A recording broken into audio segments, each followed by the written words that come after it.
हमारे साथ जुड़े रहने के लिए आज ही हमारे चैनल को सब्सक्राइब करें और बेहतर नोटिफिकेशन प्राप्त करने के लिए पास में बनी बेल आइकन को ज़रूर प्रेस करें।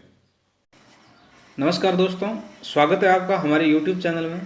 आज हम रीट 2017-18 के अंदर भर्ती हुई थी, उसमें हिंदी भाषा जो प्रथम भाषा के रूप में सम्मिलित थी उसका हम वीडियो पहले से बना चुके हैं और आज हम हिंदी भाषा जो सेकंड लैंग्वेज के अंतर्गत पूछी गई थी उसका व्याकरण के 15 प्रश्न है वो आपके सामने लेकर आए हैं। तो शुरू करते हैं। व्याकरण के 15 प्रश्न जो रीट 2017-18 के अंदर पेपर हुआ था उसमें भाषा सेकंड के अंतर्गत पूछे गए थे। उससे एक हमें बड़ा आइडिया मिल जाएगा कि आगे आने वाले पेपर में हम किस तरीके से तैयारी करें। तो संदर्भ लेना ज़रूरी होता है। तो वीडियो स्टार्ट करते हैं। स्टार्ट करने से पहले अगर आप हमारे चैनल पर पहली बार आए हैं तो प्लीज़ हमारे चैनल को सब्सक्राइब कीजिए और ज़्यादा से ज़्यादा इसको शेयर कीजिए और प्रत्येक वीडियो को लाइक करें, कमेंट्स करें और ऐसे ही नए नए वीडियो प्राप्त करने के लिए सब्सक्राइब करने के बाद में पास में बनी बेल आइकन जरूर प्रेस करें। तो शुरू करते हैं। इसमें गद्यांश आया हुआ एक वो पढ़ के उसके संदर्भ में कुछ क्वेश्चन है वो पढ़ेंगे।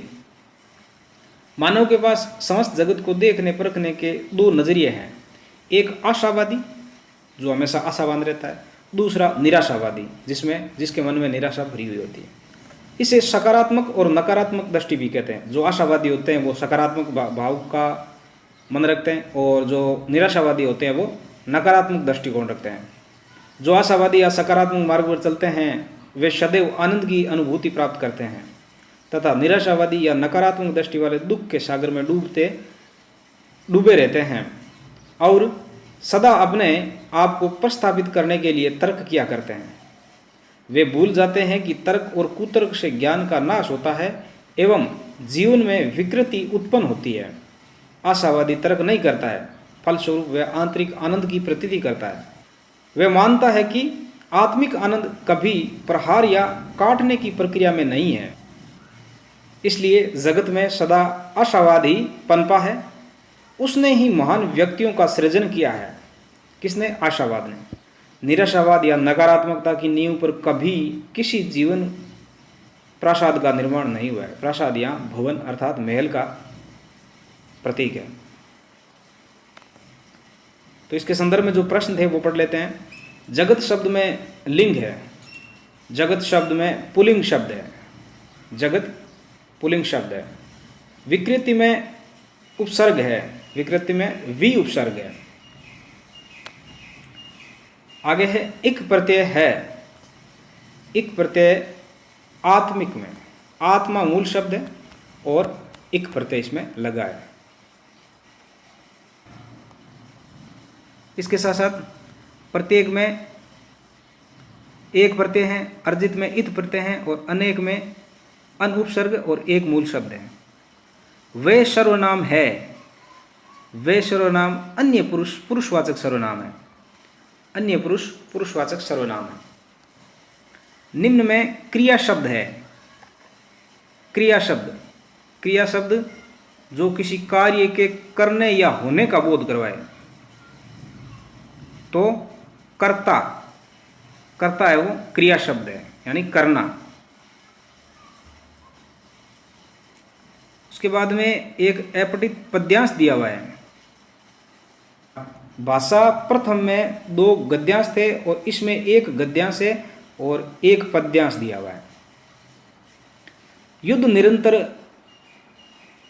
युद्ध विश्व है, युद्धों की ही एक कहानी। शांति कहाँ है शांति, यहाँ तो नित्य रिपुओं से लड़ना है। नित्य उलझना समरांगण में, सीना ताने अड़ना है। भोले भाले सीधे साधे नहीं यहाँ पर जीने पाते। जो लड़ते हैं आगे बढ़ते वे ही जीवन गाना गाते। नहीं मिली ये शांत बैठने को हमको अनमोल जवानी। युद्ध निरंतर युद्ध विश्व है, युद्धों की ही एक कहानी। इसके संदर्भ में कुछ प्रश्न है वो यहाँ हमें करने हैं, प्रश्न सोल्व। पद्यांश की भाषा कैसी है? तो पद्यांश की भाषा है वो एकदम ओज गुण वीरत्व भाव की भाषा है जिससे जोश जगा दे। कवि के अनुसार इस युद्धरत दुनिया में जी नहीं पाते हैं। कौन से नहीं जी पाते? जो ऊपर दिया हुआ था उसमें, भोले भाले, ये देखो, भोले भाले सीधे साधे नहीं यहाँ पर जीने पाते हैं।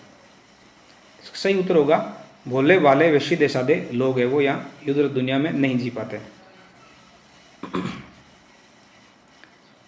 शांति कहाँ है में कवि का भाव है विस्मय का, वेदना का।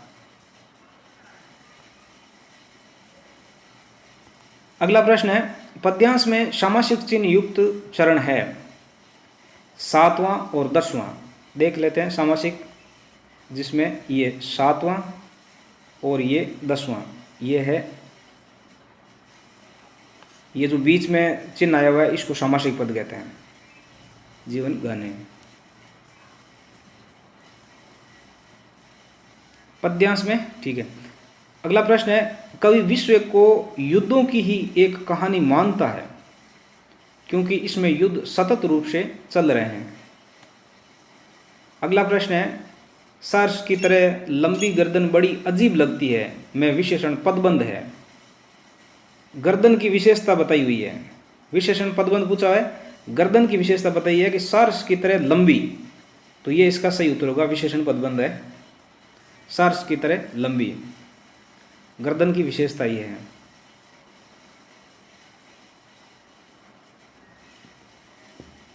इस हाथ से देना उस हाथ से लेना लोकोक्ति का अर्थ है। इसका सही उत्तर है तुरंत फल पा जाना। एक हाथ से लेना दूसरे हाथ से देना, तुरंत फल पा जाना। मैं कलम से किताब लिखता हूं में कारक का भेद है। मैं कलम से कर्ता ने कर्म को करण से, अर्थात ये साधन के रूप में प्रयुक्त होता है, करण जो कारक है साधन के रूप में प्रयुक्त होता है, इसलिए इसका सही उत्तर होगा करण कारक।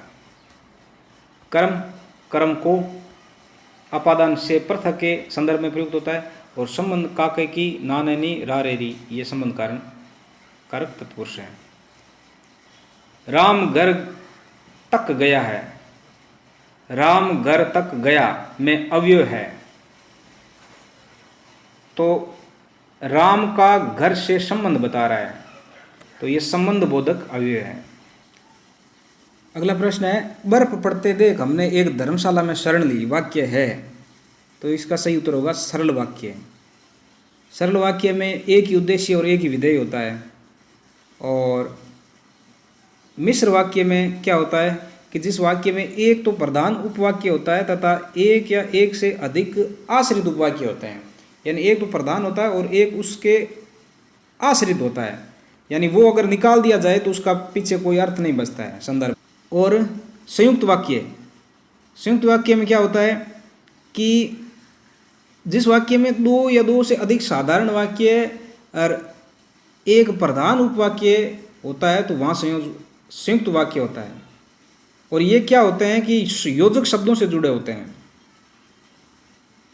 जो संयोजक शब्द होते हैं उनसे जुड़े होते हैं, जैसे तथा है, एवं है, अथवा है, और है, किंतु है, परंतु है, ये इन शब्दों से जुड़े हुए हैं। ठीक है, अगला है, बस इतना ही प्रश्न है, और अगले वीडियो में आपके मनोविज्ञान के 30 प्रश्न लेकर आऊँगा, और मिलते हैं अगले वीडियो में। तब तक के लिए नमस्कार, जय हिंद।